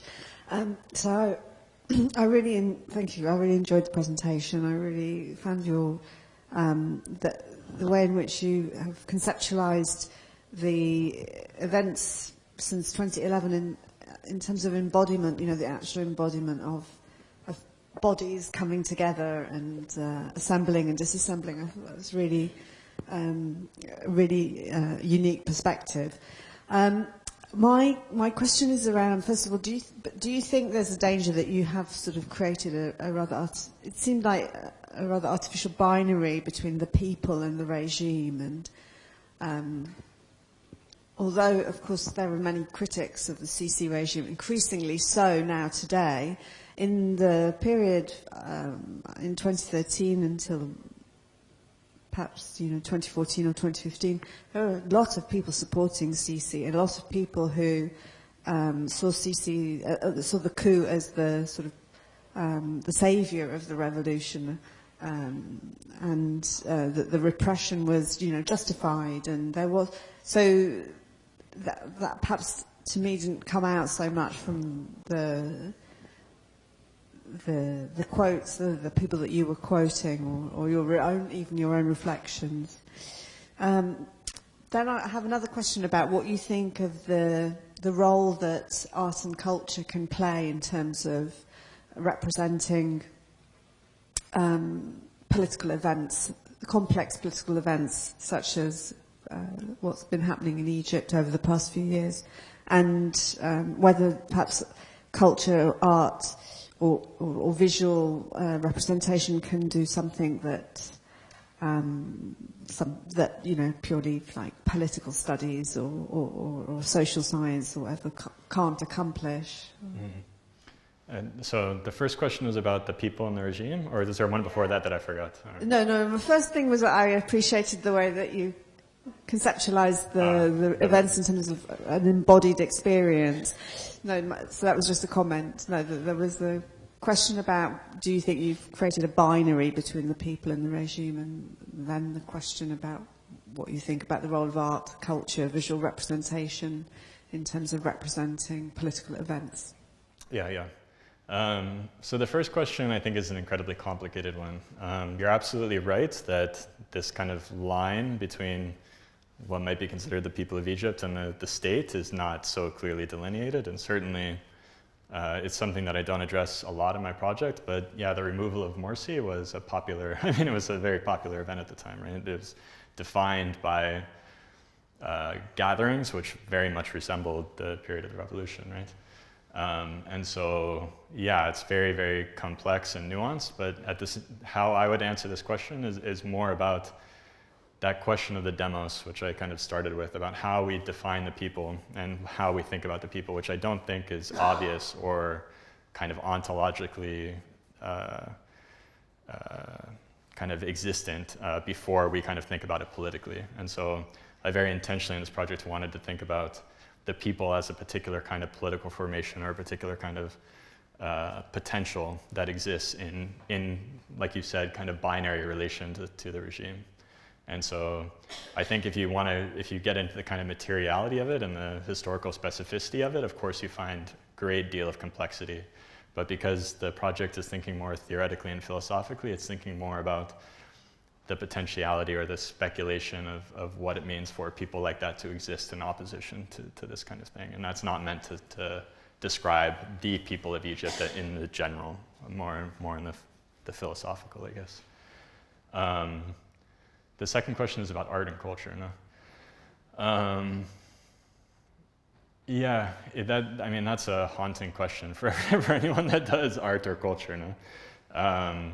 I don't think art, or at least the kind of art I'm interested in, or the kind of art I make, is interested in being political in the sense of having explicit political goals or trying to accomplish particular ends or something like this. I don't think that's what art should be interested in. Instead, I think art has the potential to kind of defamiliarize situations, to take what we might think of as natural or the things that we might assume about a particular kind of situation and allow us to think about it in new kinds of ways. And of course, art and culture is also one of the, creates these forms of assembly that I was talking about, right? That this is an important site in Egypt, but also in most places of the world, where people kind of congregate and new forms of practices emerge and new forms of communities emerge and all these kinds of things. And definitely cultural centers and galleries and things like this in Cairo have been one of the objects of repression precisely for this reason, that it was one of the spaces in which people could continue to kind of give duration to what happened during the revolution, and so the forms of repression and violence get brought down upon them. And so I wouldn't say that, again, that these things are where we should place all of our hope or something like this, but I think they're a necessary part of how we think about what it would mean to be political in that sense. Yeah. Otherwise, we just Thank you, Ian. Very, very rich presentation, I think, and it's already been said, very engaging. I totally appreciate and understand your reasons for focusing on the collective nature of things rather than the individual and the personal. I understand it both as a tactical decision to safeguard the identity of the people involved, as well as a political and intellectual decision, which I also agree with. I still have, obviously whatever decision you make in these contexts raises its own problems, and the problems I see with that have to do with the integrity of the individual voice and experience, particularly things like scrambling testimonies and people. So on the one hand, you say things like, I spoke to a writer and I can't remember who, and historian in Cairo, and then you quote, but then you say you also scramble these things. There's the stuff about torture and testimonies of torture where, for very good reasons, you kind of take snippets from here and there and you tell a story that's made up of different bits of individual experience. There are ethical issues here and also issues to do with coherence, because ultimately when you tell stories like that, the hearer or the reader will try to find a coherence in what is said. But this coherence is not perhaps what was intended by the individual whose voice you are appropriating at any point in time. You also undercut, perhaps in the case of not just the testimonies of torture, but even people who talk to you about their experience of the revolution, you undercut the therapeutic side or the therapeutic potential of people talking about their experiences. So have you thought about these things? Do they bother you at all? Is there both an ethical dimension and dimension to do with whether the collage of bits and pieces that you put together actually has its own coherence? That whose coherence is it? Where does it come from? Yeah. Like you said, I think these things are always a trap in a way, right? Because you can never quite get out of it. I'll give a little more background information. as I did all these conversations in Cairo, the assumption actually was that these people would be in my project. So they all agreed when we were having the conversations that the footage would actually be used in the project, yeah. So that was kind of the initial assumption we were operating under. And so, I mean, it was very brave of them to even offer these kinds of opinions, yeah. It was only after I had left the country and the repression kind of continued to accelerate, and it was also the period where they were beginning to like attack places like Townhouse and these other places which had before seemed like kind of off limits, that I reconsidered, you know, whether or not I wanted to include their images in testimony. And this is where this kind of process of reimagining how to bring it into the project took shape. And again, was complicated by how to continue this kind of conversation at a distance without compromising their security as well. No? So they were all, you know, I ended up having to do strange things like send out mass emails to like 500 people with like a statement in it, you know, like 450 of which were not real people, right? But just to kind of muddy the waters so that it wasn't clear who I was talking to, right? This kind of thing. So that was kind of the, at least processually, kind of how this took shape.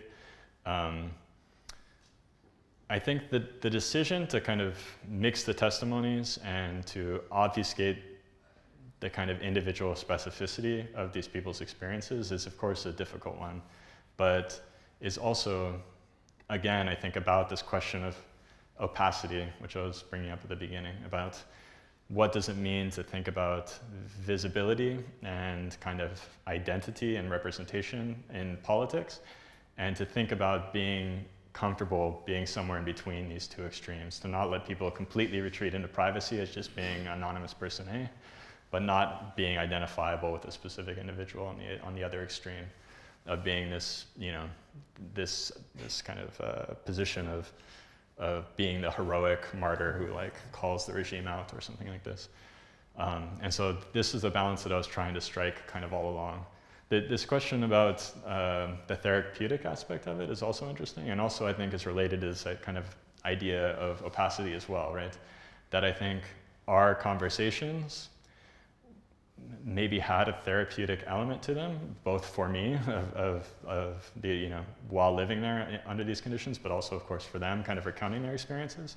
And I think that still functions kind of within the privacy or the intimacy of our conversations and doesn't necessarily disappear or vanish because it doesn't end up in this version of the project necessarily, you know. This also speaks to the archival elements of the project, right? Because I still have all the materials. And so it's possible that in some unknown future, there might be some radically different iteration when there are different political conditions in Egypt, for example. But yeah, sorry, that was kind of a roundabout way to answer your question, I think, but I think I addressed all the points. Yeah. First of all, I'd like to thank you very much for such an interesting project. Thank you. Secondly, I'd like to, what you call now here is like a military coup. You understand, of course, that other people in Egypt nowadays call it a second revolution. So, so this is a really historic moment, and people don't even call the same events the same thing anymore. There's this like division in the society that's from this moment on, people are not one anymore like they were in the 2011 revolution. So. How do you reflect on that? How do you think, I mean, do you think really that this moment is like a moment of division? I mean, there's no two kinds of Egyptians, not like one, like before anymore. So do you think this is true, or how do you reflect on that? Yeah, I mean, I think this is precisely why memory is so political, right? I didn't want this project to be a kind of political reflection on these different camps of memory within Egypt, although you're certainly absolutely right that this is the case, that, like you said, this language of the second revolution, I remember sounding very strange when I first heard it, and now I actually see it more and more often, just kind of popping around, and people don't even realizing, like, you know, the politicized nature of these kinds of terms and things like this. You know, it's kind of been integrated in a way. No, same with coup, actually, in another way, right? But this is definitely a partisan project in that sense, that it's my own understanding, kind of unabashedly, of the political situation. Now, this question of kind of how to think about these people having radically different memories of the same kind of situation is, of course, very important. And I think this is what's so critically important about this kind of idea of assembly and differential politics that I was talking about before, right? This idea that actually kind of when people encounter one another, things kind of come undone and new kinds of things become possible, right? As opposed to the situation of the regime, where the regime is perfectly comfortable with some people believing in the second revolution and some people believing in the coup, as long as it kind of stays that way, right? And so, again, that's how I would think about it, about as long as these memories are kind of stratified, as they're kind of set in stone and not changing, that's a victory for the regime. And if there's a moment where people can actually engage with one another and produce new kinds of memory together, and by virtue of sharing experiences and entering into situations without known kind of consequences or known kind of intentions even, that becomes a situation or an opportunity for a different kind of future to unfold that's quite radically different than the situation we're in now. Yeah.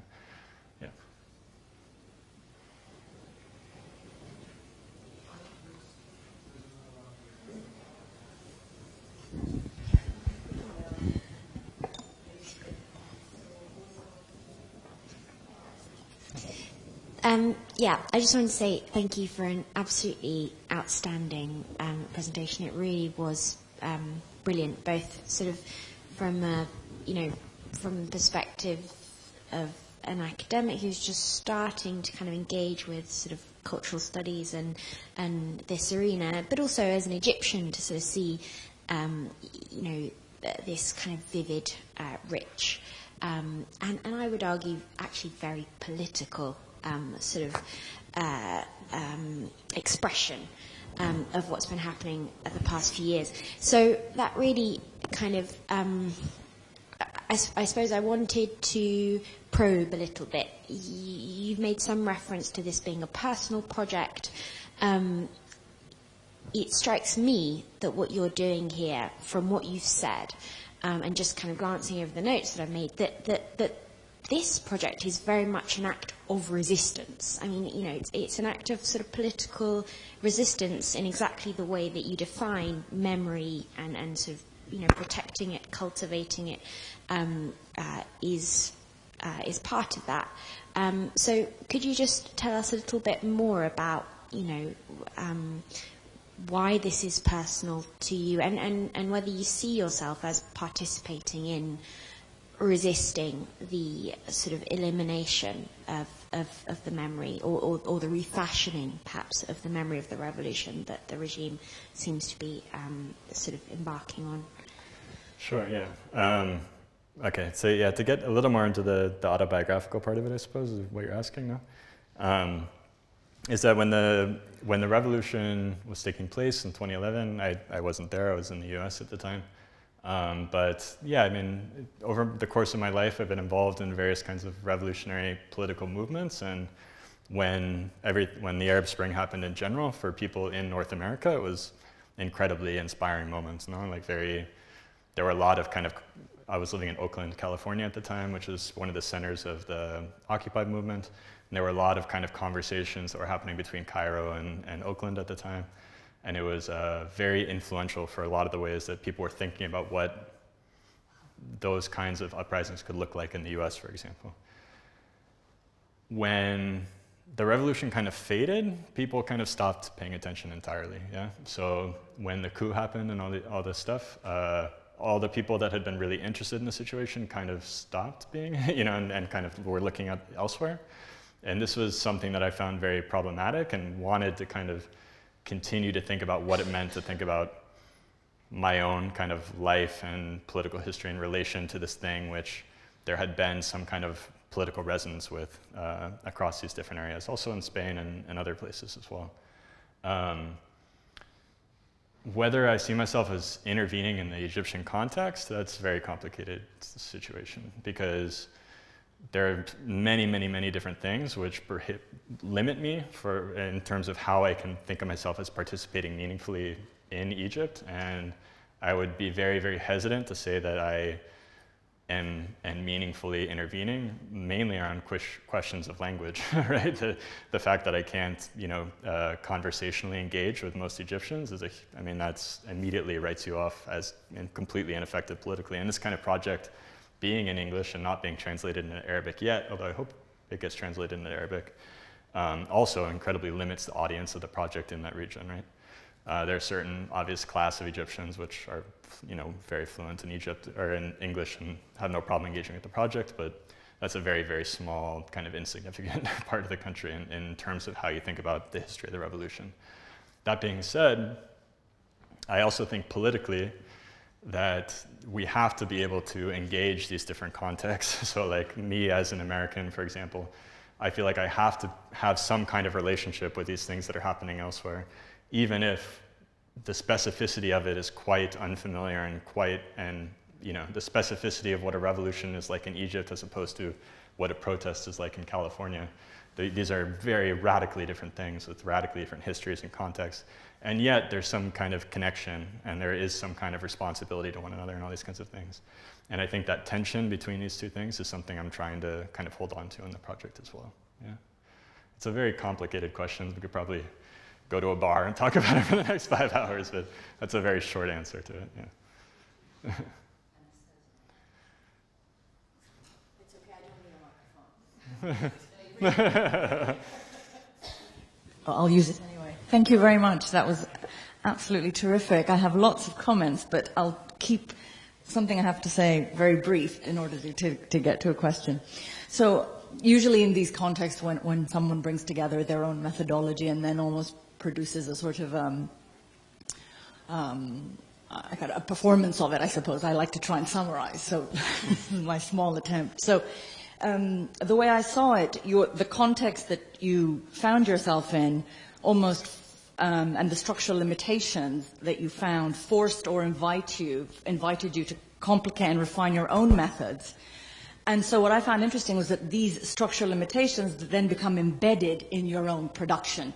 And so I'm trying to extrapolate from the specificities of Cairo and in order to see how else one could use your work. So it then also occurred to me that what you construct so effectively and maintain is an idea of tension, but alongside that, you're profoundly democratic in the way that you treat these people because you distance opinion from person, which made me think of what you said in relation to tactical opacity, where you remove representative politics. Very, very interesting way of doing that because then it's, as I said, profoundly democratic, and that's where we see the people.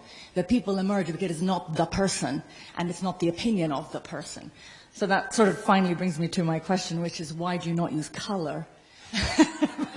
and also linked to that, can we extrapolate and kind of form a blueprint, if you like, or a scaffolding from your work in order to envision it being used in other contexts as a sort of profoundly engaging method where, and this I promise I'll finish, where what you reveal eventually for me is a vulnerability of the context rather than making persons vulnerable. So you don't expose the person, you expose the context.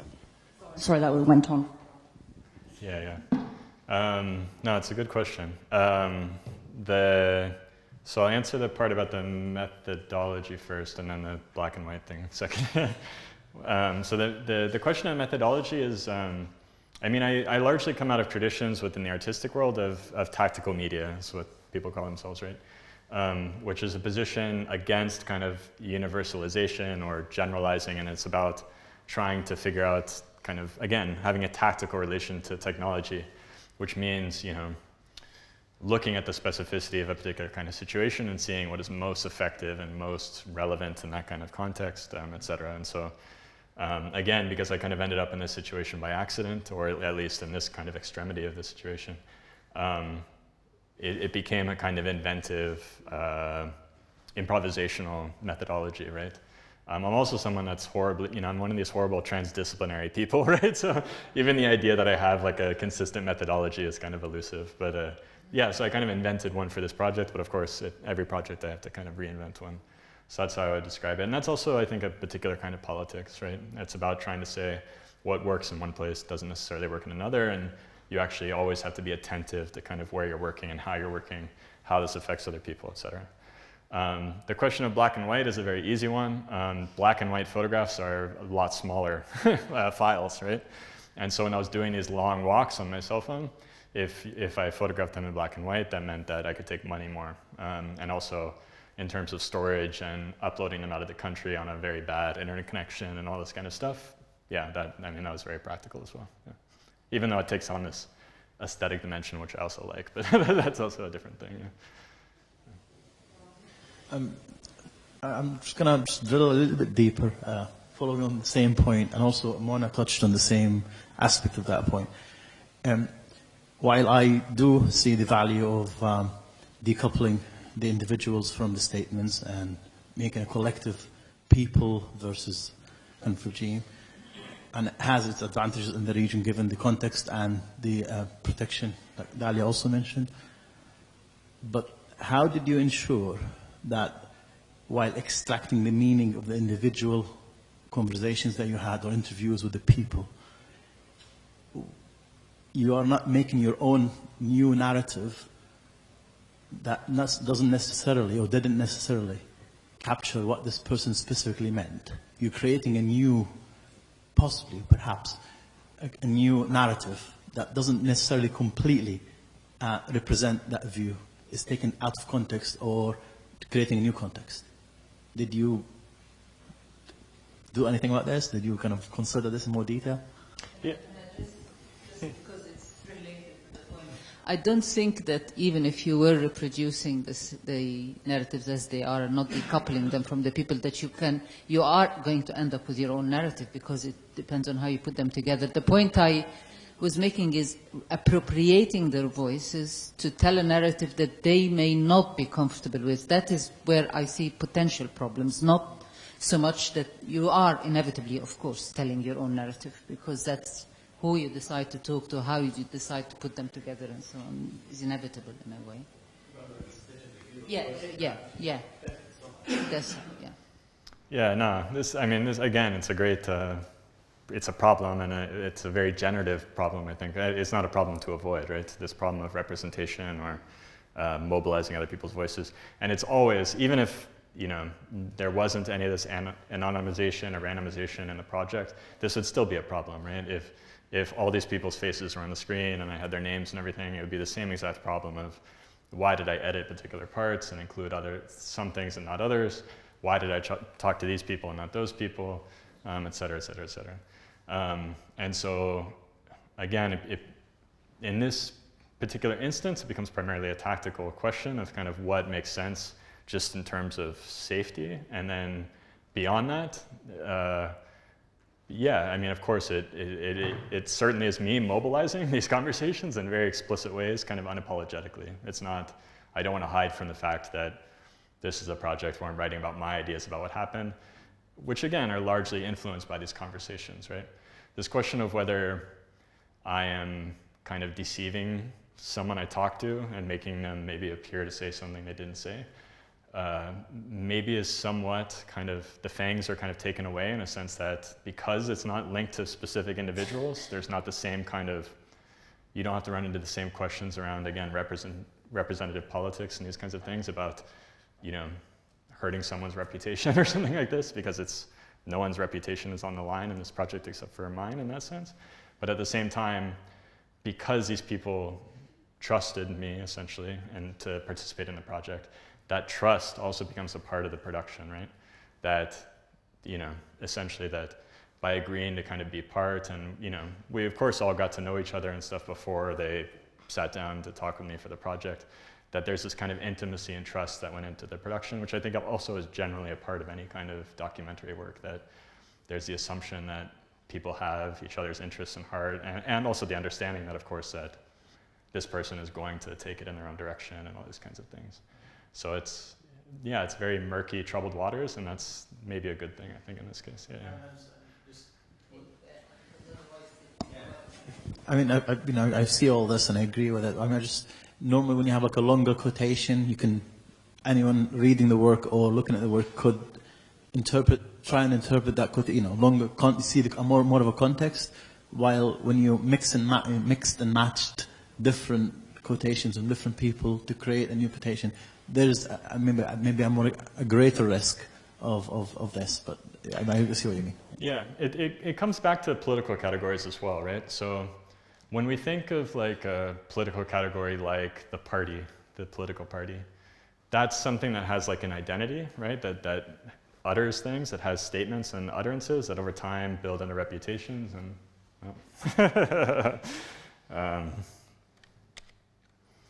let's see. And so there is this kind of sense of legibility and interpretation and all these kinds of things that go into that, right? And this idea about the voice, the individual voice, and the integrity of the individual voice within that context, et cetera, et cetera, et cetera. People having stable positions that they feel they have ownership of, et cetera, et cetera, et cetera. That's one way of thinking about politics, and again, I think it's the dominant way that we would think about it. Another way to think about politics would be kind of thinking about the multitude or the crowd or something like this, which is very different, no? This is kind of what an assembly is, right? When you enter into assembly, the assumption isn't that your testimony or your voice is going to be the one that is even preserved or is interpreted in the way that you want, or is, you can enter into an assembly that is one way and then the assembly will change and become something else without your permission.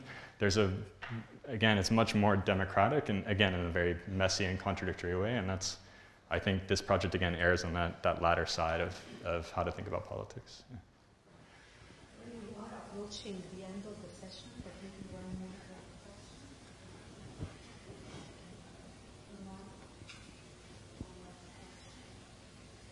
Okay, well, I will take the opportunity to say one more last thing, which is about the space, actually. All these spatial implications that we see with every picture and every image. And this in itself tells us a lot about the politicized nature of the project. So I do agree with a few voices here when they said it is quite a powerfully politicized project. I don't know to what extent you reflect on the spatial implications. I think you have one of the drifts is the conditions of the place. The one where I address the methodology of photographing is largely about the drift and walking through the city and the space of the city. Yeah. So to me, I just cannot really dissociate these implications about the city from the overall political nature of the project. So thank you very much again, Ian, Thank you. It's been a pleasure having you with us.